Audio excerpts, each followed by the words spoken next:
Nalazimo se u obučnom centru Dragan Špehar Špeco, gdje zapravo sve moguće tečajeve provodimo Hrvatske gorske službe.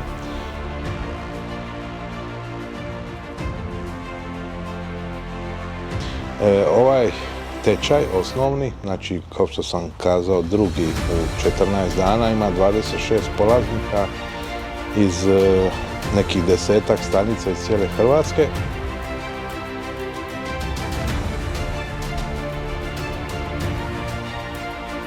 Znači na tečaju radimo osnove meteorologije, orijentacije, tehnika spašavanja, direktno kos i transport.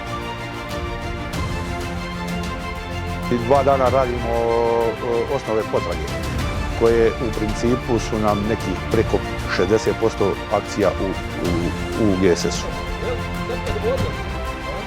Zapravo nalazimo se u Paklenici, u centru ili carstvu alpinizma i penjanja i zapravo ovdje će Hrvatska gorska služba polagati račune kod raznih akcija spašavanja, tako da konstantno provodimo obuke tih mladih ljudi koji će naravno poslije nekoliko godina naslijediti nas starije u spašavanju i koji će nastaviti tamo gdje smo zapravo mi stali.